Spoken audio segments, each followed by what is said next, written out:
For many years, we were trying to have the Kurgan people. You know, Kurgan is the center for where the Ilizarov has started. But we could not succeed it anyhow something. So I have gone to the Kurgan. I requested to the director here, and he has come there. I am very thankful to all of their faculty. So first of all, I will say about the Dr. Jhunjhunwala. Everybody know Dr. Jhunjhunwala has become the Assami International President. We will have clapping for that. And 2014, we are going to have the Assami International in Goa. After a very long time, after a lot of tremendous effort, we got this conference. I will give you the details of this conference, and we hope you all will attend that conference. So this is Dr. Jhunjhunwala. Second, please, Dr. Govind. Dr. Govind, please come. Dr. Alexander Govind. He is the director of the Russian Ilizarov Scientific Center, Restorative Traumatology and Orthopedics, Kurgan. The area of his keen scientific and practical interests are like surgical treatment of cervical maldevelopments, trauma, acute and chronic disease of the cervical spine in children and adults, surgical treatment of deformities of the spine and other parts of the locomotive system, reconstructive operation, operative techniques in septic and tumor conditions of the locomotive system, pelvic reconstruction, bone fusion in spine and other pathology, electronic modeling of the human body and pathological process. There are many publications and presentations on the above and other subjects. Author of 120 publications, 2 spine surgery books in Russian, 1 chapter in textbook per surgeon in English, 4 manuals for medical residents, and 7 Arab patent. Have been working as a lecturer on the traumatology and orthopedics for 10 years. The chief editors of Orthopedic Genius scientific magazine. We're clapping for that. Another very prominent faculty is the Dr. Dmitry Broznov. Please come. An Omsk State Medical Institute graduate who has given his precious 19 years to Federal State Budgetary Institution, that is Russian Ilizarov Scientific Center, Restorative Traumatology and Orthopedics. He headed Orthopedics Department and Laboratory of Defect Substitution. As present, he is Deputy Director on Scientific Work. He has even authors of the 100 scientific works. He has a special interest in bone defects and non-union, benign tumors and osteomyelitis. Okay. Doctor, yeah. Then Dr. Sergei Rybuk. Please come. The head of laboratory for axial skeletal pathology and neurosurgery with the Russian Ilizarov Scientific Center, Kurgan.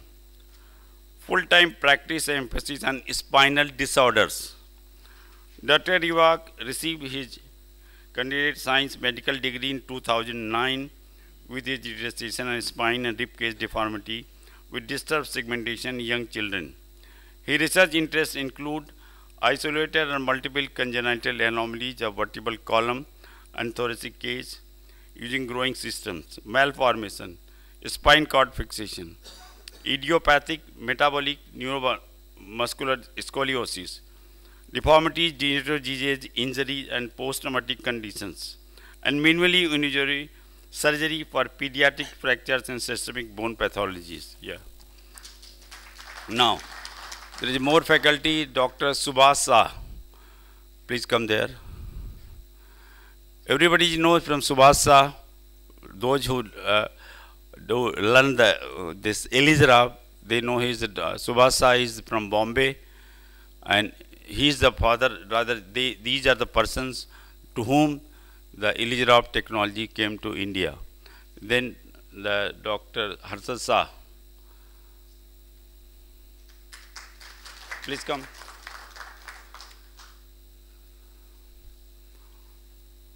Dr. Harshad Shah is the head of the department of the Ramaiah Medical College of the Orthopedics.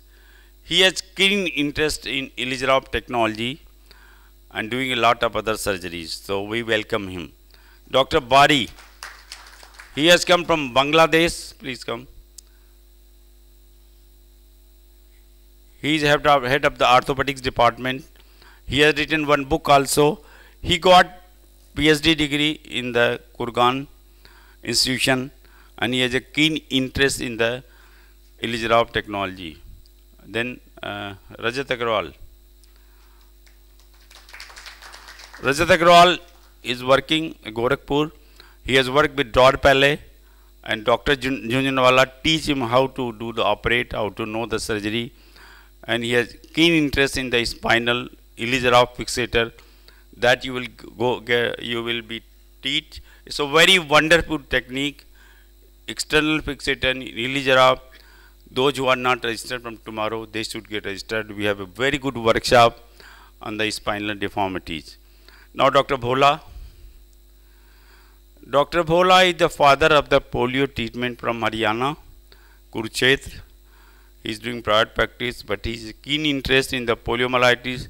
He will show you the polio patients should not be, they should not reluctant that they cannot be treated. He has developed a new technique that is very popular all over the India.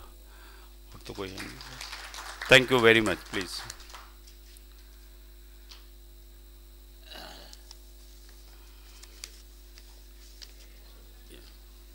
Now, I request Dr. Govind to be as a chairman and Dr. Junjunwala and Dr. Manish Dhawan. Where is Dr. Manish Dhawan? Program, yeah.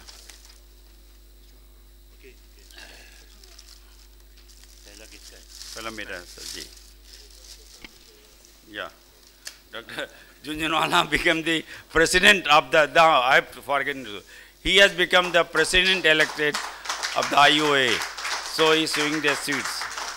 Because I thought this is a very big achievement. This we will tell you in the last.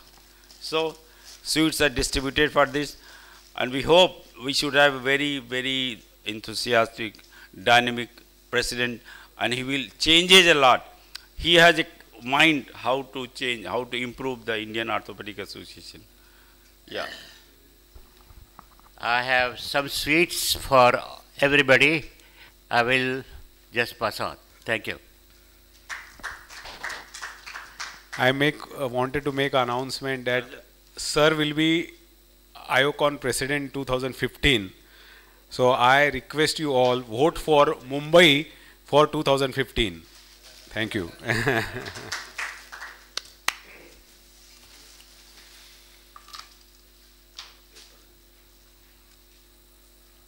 Now, one thing. We have started the Journal of Limb Lengthening and Reconstruction. What you are feeling that there is a lack of the knowledge regarding the Ilizarov technology. We are trying that we thought to be published at the two times in a year, but we are trying. If we will get the many articles, we can have 4 issues. All those who are getting the journals, some of the journals are not there. Actually, the train is late, so we'll distribute you after 2-3 hours. But I request all of you, those who have got the journals, they should try to send me the articles. One thing I tell you, whatever you write, you send me.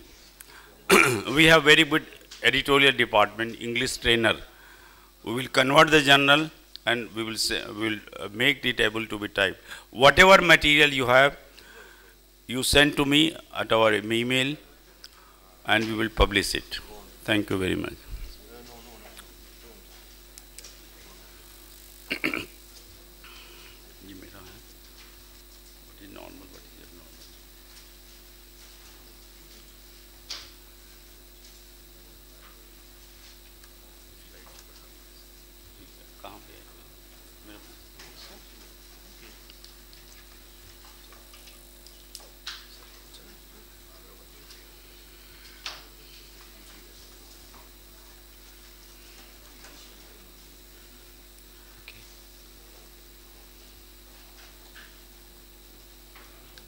Mr. Chairman, Mr.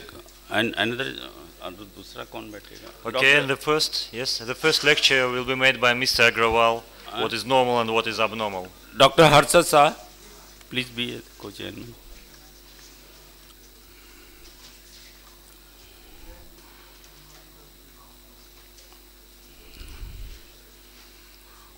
Mr. Chairman and co-chairman, my topic is what is normal and what is abnormal. Because when you see the deformities, we have to compare this with the normal. Until unless you don't have the normal picture and abnormal. So we compare what should be normal. So like this, if a building collapse, we say this building initially was like this. We see every building every time and sometime demolished and fall, something happen. So we have imaginary in our mind that how this building was. In the same manner, when we see any deformity, so we compare that it was the normal. There are some basic terminologies: joint centers, joint lines, limb axis, and joint orientation. First of all, I tell you that the basic thing how you make the center of the hip there. You take any 3 points, this point and this point, take the center of this, draw perpendicular. Another 3 points here and here. Take the center of this, draw line. Where this point meets, this is the head of the center. This thing is clear to everybody? Is there any confusion? You can ask this. Because when you start the deformity correction, this is the basic thing. You should know how to put the center of the head of the. Is it clear? Because this is a workshop. So we will try to teach you everything. If you don't understand anything, just you tell us. Okay? Is there any other ways to... There are many ways. But I am telling you which is the best, which you can have that. Now, another thing is the center of the knee joint, okay? Here, center of the knee joint. So, how you do, there are 5 ways. Center of the, there is the center of the femoral notch. This is the center of the femoral notch. Then there is a tibial spines. Take the center of the tibial spine. Number 3, there are femoral condyles are here. You take this line and this line, you meet this line. This is the, make the center of this. And then another way is the center of the soft tissue, this and this. You take the center of this, and this is the, take the tangent line from the tibia, this is the center. So there are 5 ways. You can have anything. All the points will be same. So before you start your Ilizarov deformity correction, you should have the head of the center and the tibia center, okay? Now there is a joint, ankle joint center. That is the center of the distal tibia. So what you have the center of the soft tissues. You can take this, and this is the center of the soft tissue. Number 2, center of the fibula, and here tibia, this is bones are here. And number 3, you take the talus. Usually we take this center, talus here, and what is the center? In the routine we have this center. So is it clear? This is the center of the ankle joint, okay? So but before drawing anything, you would have the center of the head, center of the knee, and the center of the ankle. If you can draw this line, there is no problem, I tell you. Now, there is another line, joint lines are there. What is the hip line is there? Take the center of the hip and the center of the hip proximal femoral joint line. All the hinges, whatever you think you will keep on this line, line from tip of the gutter trochanter to the center of the femoral head. This is the joint line of the hip joint, okay? Now, what is the distal femoral joint? First, I've told you the joint, how you made the joint line. But when you draw the line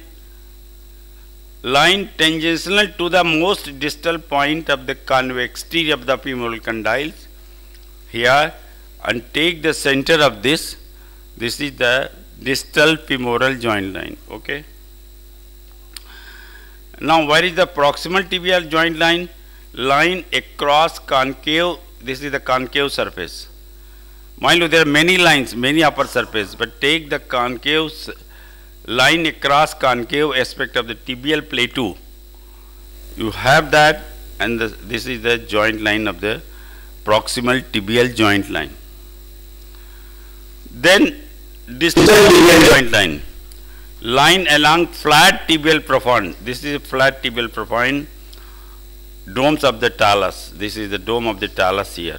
So you draw a line, that will be the joint line of the this line, tibia, plafond, tibial plafond of dome of the above the dome of the talus. This is the distal tibial joint line. Now there are two things: mechanical axis and the anatomical axis. It is a straight line that connects the joint centers of the proximal and distal joint. There are three joint lines: hip joint line, then knee, and then ankle. You connect this line from the head of the center of the head to that is the mechanical axis line. And there is an anatomical axis line. There are two times. If you have a concept that what is the mechanical axis line, what is the anatomical axis line, that you can operate any case. It is the mid-diaphysial lines of the bone segments. For example, mechanical axis line, center of the hip to the center of the distal femur. This is the mechanical axis line. And what is the anatomical axis line? Take 2 points of the where the bone is cylindrical, like cylindrical. If you take this line, it will not come. There the bone is cylindrical, and you draw the line upward. This is through the preformis fossa. So this is the anatomical axis line. Then this is the, you can draw, see there, this is the mechanical axis line here, from here. This is the point from the, here you have made the joint line, and this. And anatomical axis line, you draw a line from here to here, from here to here, that is an anatomical axis line. Now, what is the difference between the anatomical axis line and the mechanical axis line? If you draw a line, this is the mechanical axis line, okay? And this is a mechanical axis line, and this is anatomical. It makes an angle of 6 degrees.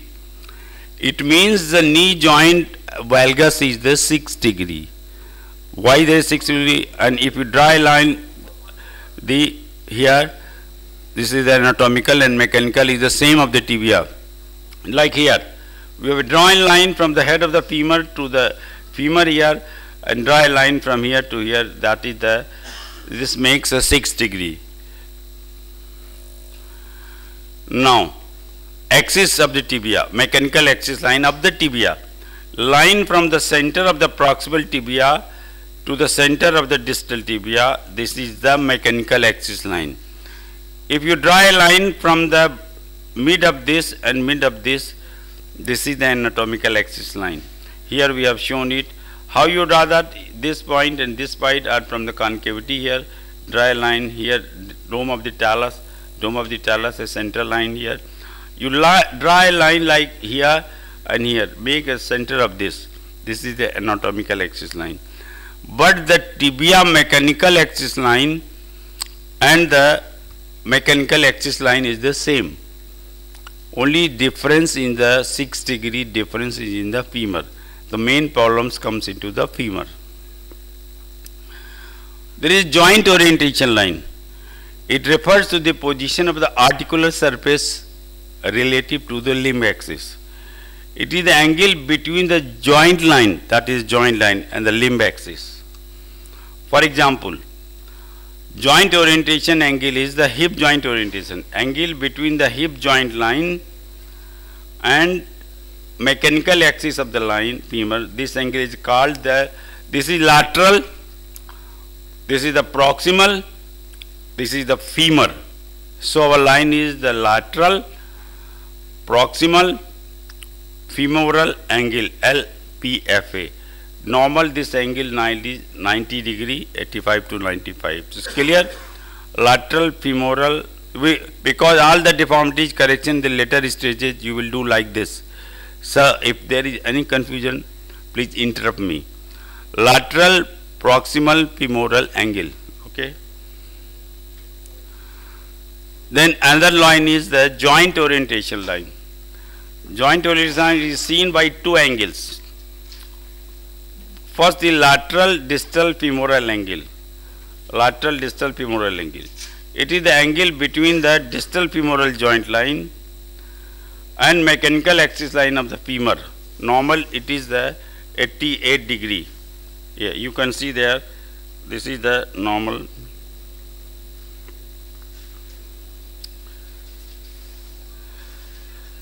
So, this is the medial, this is the lateral femoral angle here. This is the angle between the distal femoral joint line and the mechanical axis of the line femur. This is the 88 degree, you know. Here, it is called the, here. Now, there is another line, medial proximal tibial angle, here. It is the, because medial proximal, this is the medial and proximal. It is the angle between the proximal tibial joint line and the mechanical axis of the tibia. This is 87 degree. So this should be a very good clear idea. Now, there is another ankle joint orientation line. It is seen by lateral distal tibial angle. This is a lateral distal tibial angle.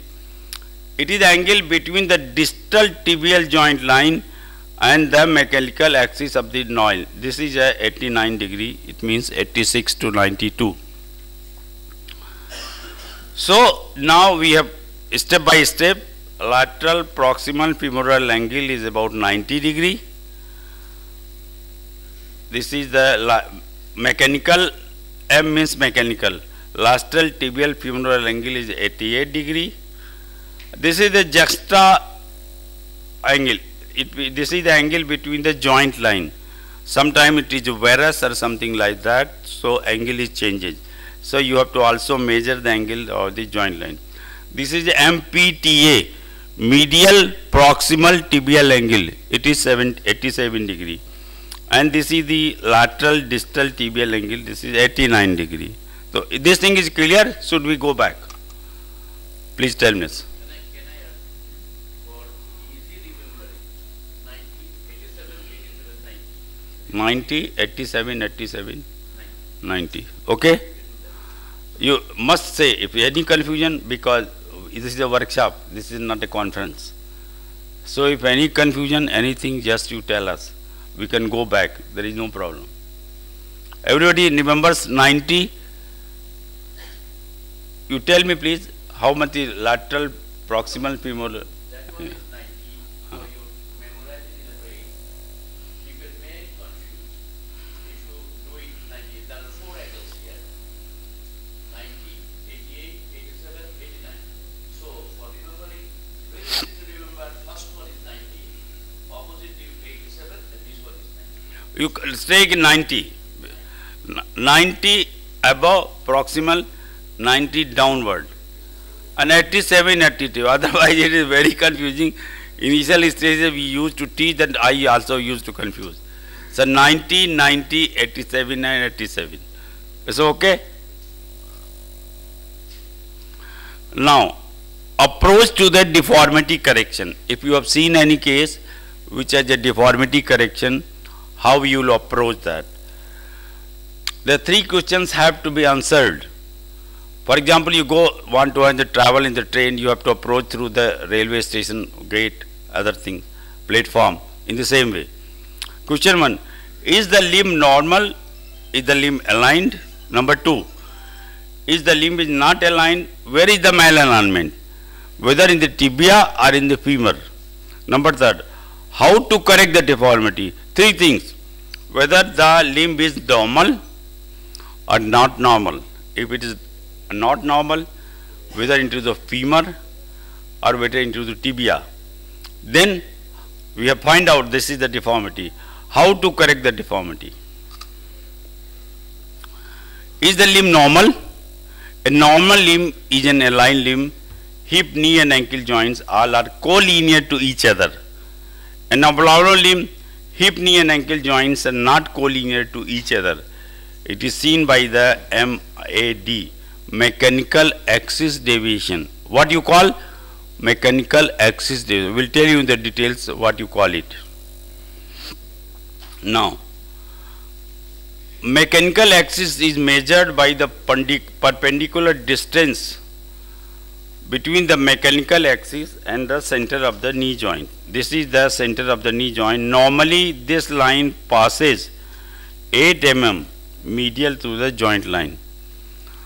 If this line is passes 8 millimeter, if you draw a line here from hip to ankle, so very clear. You draw a line from the center of the hip, from the center of the ankle joint, and if it is 6 to 8 millimeter medial, it means our joint is normal. And this is abnormal joint. Okay? Now we have drawn a joint from here to hip to the ankle joint. Okay? So this line is not collinear to our this line which we have done from this is the center of the hip joint. So how much will be the mechanical axis? This distance. This distance will be the mechanical axis deviation. Okay. This is the frontal plane. This is the sagittal plane. Dr. Junanawala will tell you very nicely about the sagittal plane.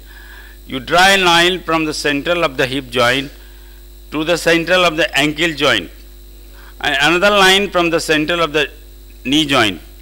So it's clear. What you call is the MAD, mechanical axis. This will be the mechanical axis deviation in the both frontal plane as well as the sagittal plane. Okay? Is it clear? Or any confusion? It's clear? Can you make it in the X-ray? X-ray we will make you. Dr. Junjunwala will tell you a lot about this. Now, is the limb normal? If mechanical axis is at its normal position, limb is aligned. If there is a mechanical axis deviation more than the normal 8 mm medial to the central of the knee joint, it means the limb is not aligned. Now, MAD denotes valgus deformity. How you will know that? How is the valgus? Whether the joint is valgus or joint is varus. It's a valgus denotes me if lateral. If this joint line comes to the from the center of the knee joint lateral, it means it's a lot of confusion. Line is passing from the lateral to the medial, sometimes confused whether it's a valgus deformity or varus deformity. If this line passes lateral through the joint line, it means this is a valgus deformity. Number 2, if this line passes medial to the joint line, it means it is a varus deformity. Dr. Bari, is clear? Okay. Are you able to understand this? Because the purpose of the workshop is that they should start that doing the Ilizarov. Okay, this is clear? Now, question 2. If the limb is not aligned, where is the malalignment? Whether in the femur or into the tibia. Identification of the location of the malalignment. This is seen by joint orientation angles. Abnormal lateral proximal femoral angle means there is a deformity at the hip. Abnormal lateral distal femoral angle or MPTA means there is a deformity at the knee. Abnormal lateral distal tibial angle means there is a deformity at the ankle. So very simple, no problem. Isme to varus MRD there can be decreased MPTA. You saw, because this line is passing over here, it means normal it is 87, 80, 90, 87. The MPTA medial proximal tibial angle has become downward. And here it is more lateral distal femoral angle, it means it's here. And if it is passing the medial line, it means this is a varus deformity, it's a more. Okay. If it is more, now valgus mechanical axis there can be either increased MPTA. If there is a valgus deformity, it means it may be in the tibia medial proximal tibial angle become more. Decrease LDFA means there may be the decreased LDFA. It means it is in the femur. Both deformity, both in the distal, if it is the more less here and more here, one will be less, another will be more. So if it is more here and less here, it means the deformity is the valgus deformity in both the things. Now question 3, how to correct the deformity? How to correct the deformity? For this we have to identify 3 things: cora, hinges, and level of the osteotomy. What is cora? Dr. Junjunwala will tell you in the details. Cora is the level of the deformity.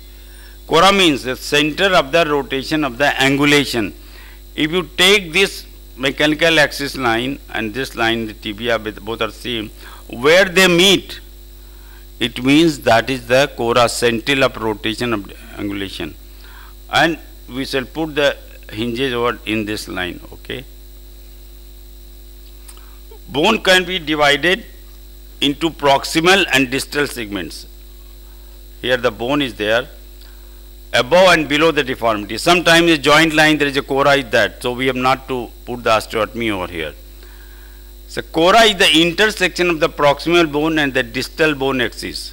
Surgeon has no control over the level of the cora because in the varus deformity we have the cora above tibial tuberosity.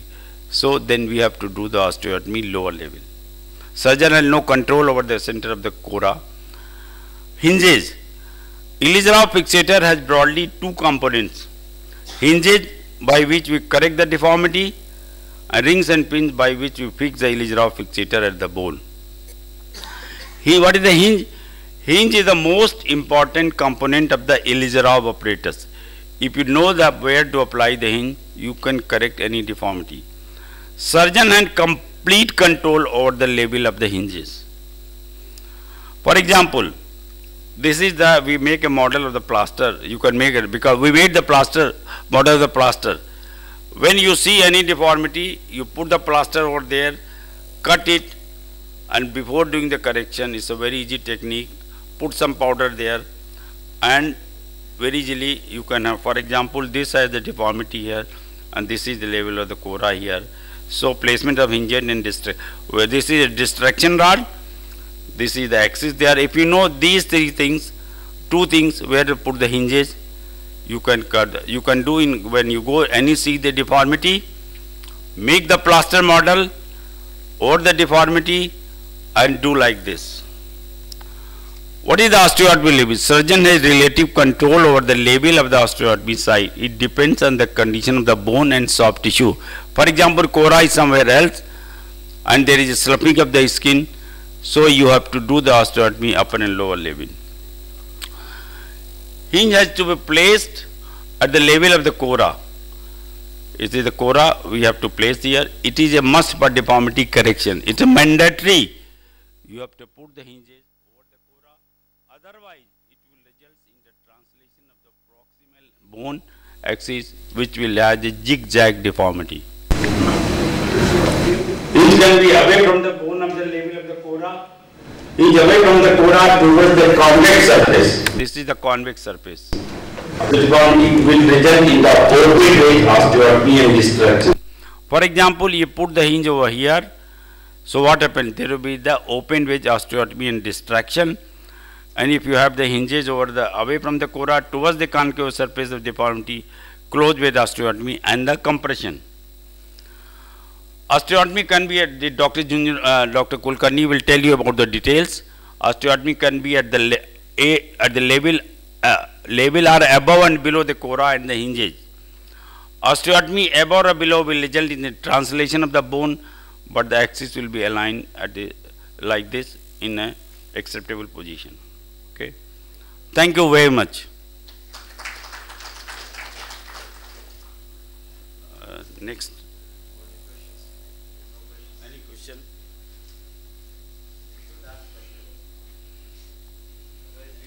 Questions.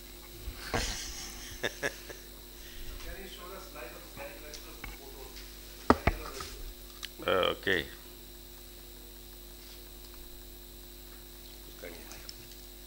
Yeah. Mike दे दीजिए. Mechanical axis. Okay. Clinical photograph. Okay. That was really very well.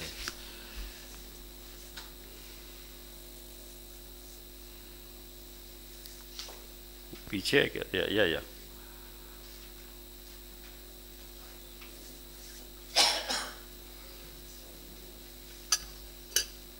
कहाँ से? What is it that you wanted to see? Yeah. You wanted to see what? What do you want yeah, to see in that photo? It's not connected. Mechanical axis. All right, it's from So the same program. Yeah. What happens when you see the deformity? You have a standing X-ray there, or clinical photographs.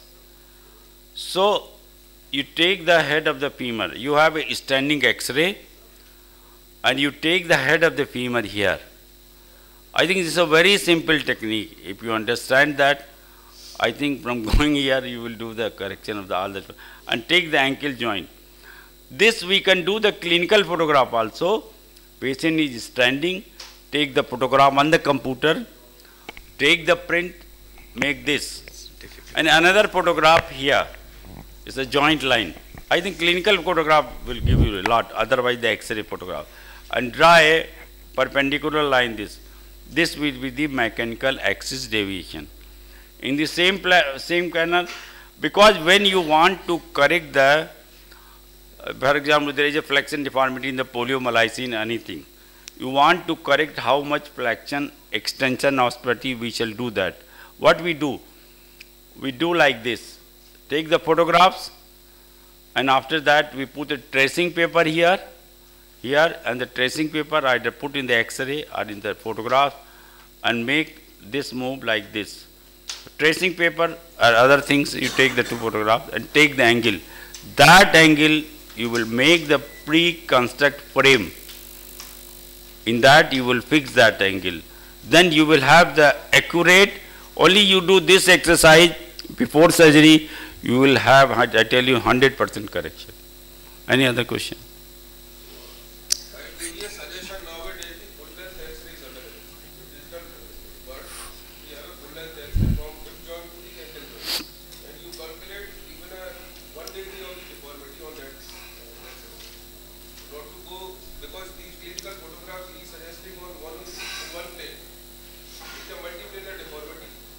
No. The clinical photograph is only to understand. It is not to calculate. It is to understand what is MAD. But it is by X-ray only that you can calculate exactly. In varus deformity, valgus deformity, for osteoarthritis, only a few degrees you have difference.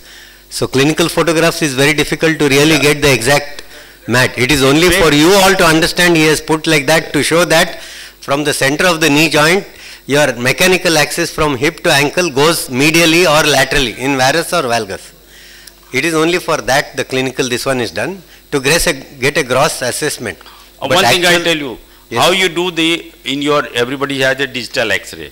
What you do, this can be done very easily. You do one X-ray plate over here. For example, you put a wire over here, okay? So what he does, another person, 2 or 3 X-rays. The X-ray person take these 3 X-rays, 2 X-rays, and then by computer he put this wire, another X-ray. For example, this is a plate of 1 X-ray, okay? You put the wire over here. Another X-ray, this plate has a wire over here. So he will put this thing over computer over here. In the same manner, second X-ray has a wire over here. This is the old X-ray, and you put this. It's a very easy technique. If anybody has a problem, they can ask me by your X-ray technician, can make the long X-ray. You don't need the now long X-rays or others. Very well can be done by the digital X-ray. Okay, thank you, sir. How to find the exact center of the knee joint to draw this axis in a deformed leg, where the condyles are sometimes hypoplastic or abnormal is there between the medial lateral femoral condyles or the Mike, yeah. in these drawings of the anatomical and mechanical axis are shown on a normal skeleton imposition. So when you get a deformed limb and you're calculating, you want to calculate the axis to point from which you draw the lines to get the center of the knee joint. How do you get It's very easy. Any joint may be there, will the femoral condyles will be there. Yeah. You take this point of the femoral condyle and this point of the femoral condyle, take this tangent, this is called tangent, take the center of this. In the same way, tibial, where there is a concavity is here, this concavity here, you take the center of the joint. So you will get the point, whether it is normal, whether it is abnormal, anything. In the same manner, ankle joint. Whether it is a normal or abnormal, doesn't matter. These, if you have this concept, how to take the joint line, you can do that very soon. Midpoint of the ankle joint is the midpoint of the talus or mid-malleolar. Usually, yeah, you see, this is that. This is the 3 points. If you have no deformity, you can have the talus. If you have any deformity, you can take the fibula and this, take the center of this. This is the, or you can have the tibia like this and this. You can put the line over here. No, we are not able to see what you Yeah, you take this point and this point of the tibia. No, we're not able to see. Oh, it's not connected. Bangalore. You can just say that. Connect करो यार इसको. Yeah. So my question is, midpoint between two malleoli is always the same as midpoint? Yeah. You like this. You can this and this. This is the same. Topic I have not. Okay, thank you very much.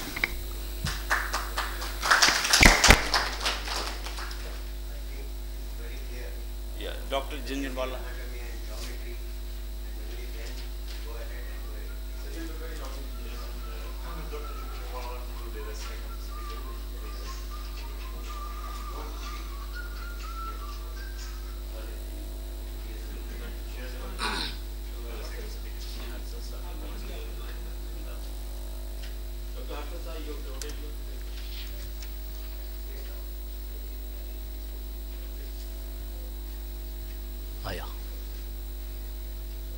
Yeah, this is the one. Okay. Rules of osteotomy are very important when you want to correct the deformities.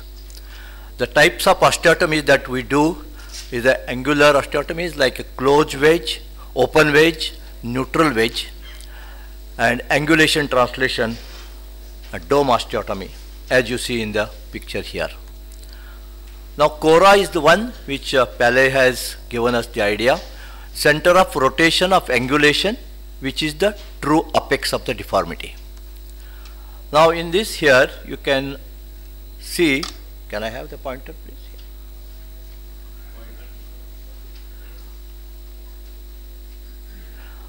You can see the Cora is in the,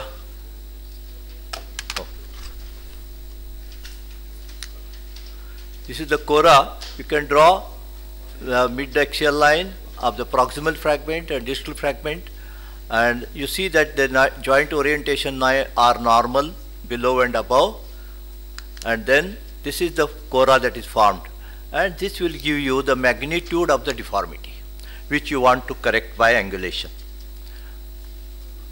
Now you draw, when you draw this line, you find the Cora, then you draw the bisector line which bisects this angle, and this will give you the all points here are the Coras. You can put hinges anywhere here and you will get the correction.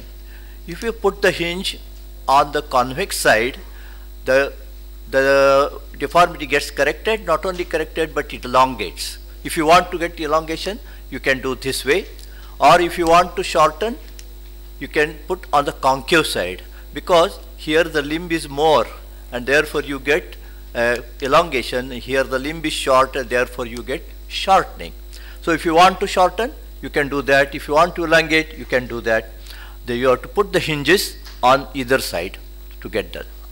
Now osteotomy rule 1. The osteotomy rules are such that where you put the hinge and where you get the correction, and that is this. So the hinge is put here on the concave side, on the convex side, and you get elongation as I told you. You can do open wedge osteotomy. As you hear, you can open the angle here like this and you get open wedge. This lengthens the arm, but there is one problem that sometimes you get non-union or some point delayed union. There is a risk of non-union. When you do closed wedge osteotomy, the union is assured, but the limb, if you don't want to shorten, it shortens. That's the problem. So these are two problems which you have to choose between the two. Or you can do half open and half wedge, where the shortening or elongation will be half of what you get here and here. So this is rule 1, where you put the hinge at the cora and you do the osteotomy at this level only. So hinge and osteotomy at the same level, then there will be the mechanical axis will be exactly collinear on this side and there will be no translation. And now you put the hinge here, you will see that there is a elongation and open wedge. This is the open wedge. When you elongate this like this, you get the two arms elongated, corrected, and you get the correction like this. Now this is an example. This lady, 60-year-old lady, this is the knee and this is the angle of the deformity. As you see here, this is a hypertrophic non-union and the cora is at this level only. So we did, this is like osteotomy. So you put two rings here and two rings here and you just distract, and within 4 months you get a full correction of the deformity. The mechanical axis are restored and you get a normal. This is 1-year-old non-union. You don't have to open the fracture site. You don't have to put any bone graft. Just slowly distract, and once you get distraction and you get the bone formation nicely like that. And full correction, full mechanical axis restoration. I will omit this slide and also this slide. This is only just to show the, yeah. Now another example, you can see here, this is a oblique plane deformity and the cora is here at this level, but in the oblique plane. So you have to put your hinges in the oblique plane so that you will get a full correction. And you know how to calculate the mechanical axis and the correction angles, where to put the hinges, etc. is to be calculated by this method, as Pale has shown you. And this will give you the exact angle, exact correction, and where to put the hinges. Everything will be here, you can plan. And note here, these two rings are put parallel to the ankle joint, two rings are put parallel to the knee joint, and the hinges are put away from this here at this level, and you get some correction and also elongation, some elongation. So you can see how the fully mechanical axis is absolutely normal and you get a normal correction. This is the beauty of this rules of osteotomy, that you get correction to a millimeter and to an angle. The all correct, absolute correction of the deformity you get with this. This is another example. This is a case. She was not walking for 2 years and just sitting in the house, and this we resected out, and then we got the cora here. We had to do double osteotomy, but both at the same open wedge osteotomy was done. Now closed wedge osteotomy was done here because we want to close this.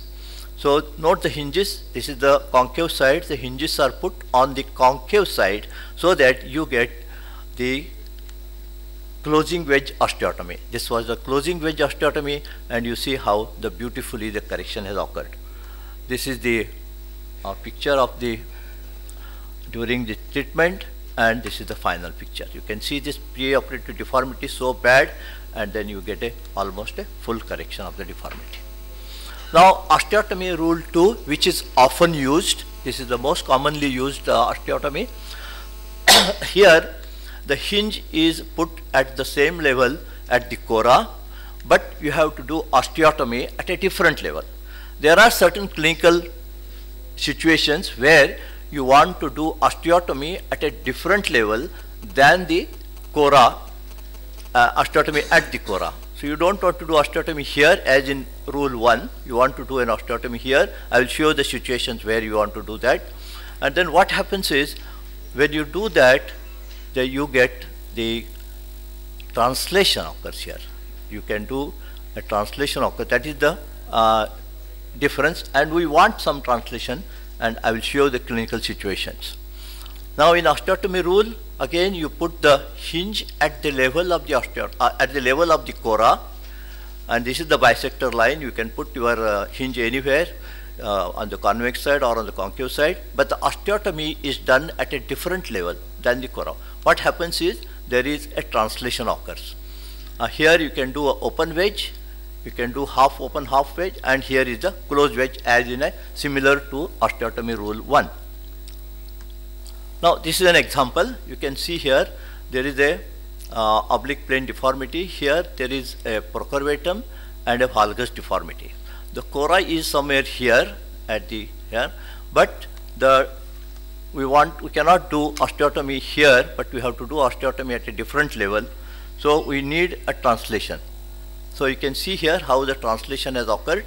The mechanical axes are restored on both AP and lateral views, and you can see the femur anatomically looks deformed, but you can see very beautifully the correction is clinically. So we want clinical correction, and therefore you do osteotomy rule 2 here. Now another very important aspect is the principles of angulation and translation based on osteotomy rule 2.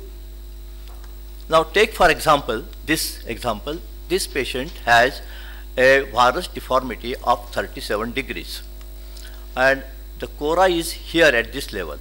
If you do osteotomy here as in rule 1, you will get a full correction of the deformity from the mechanical axis here to the mechanical axis at the center is restored very well. But the fragment is so small that you cannot fix this. It is not possible in the treatment to fix this fragment. So what we do is we do an osteotomy at a different level than the osteotomy here distally, so that we can fix this fragment. Now if you want to correct the mechanical axis here, you will see you have to do a 50 degrees of correction so that you will get the mechanical axis corrected. But what happened is the ankle has gone into valgus. So you have corrected one deformity but created another deformity. So this is not acceptable. So what you do is we do a 37 degrees at this level only, but what happens is there is a mechanical axis are parallel instead of collinear. We want a collinear mechanical axis. So you just translate this laterally so that you get the mechanical axis corrected. So this is you will see that you will get the full correction of the deformity. Only 37 degrees corrected here, and the mechanical axis is restored. This is the principle of angulation translation. So this situation in clinically we get in lot of patients like this, where you have to do osteotomy at a different level than the cora. For example, in this patient, this girl has valgus deformity, and you can see the cora is somewhere here, but we can't do an osteotomy here. We have to do osteotomy at a different level. And in the tibia, there is a valgus deformity somewhere. I will show you in the next slide. See, we did the osteotomy at a different level, so there is some translation. And this is the, in the tibia also we corrected at the same level as the cora. And see how you get a beautiful picture. Though the tibia looks, the femur looks anatomically slightly disturbed, but the mechanically you get clinically you get a full correction of the deformity. Can I have some water, please?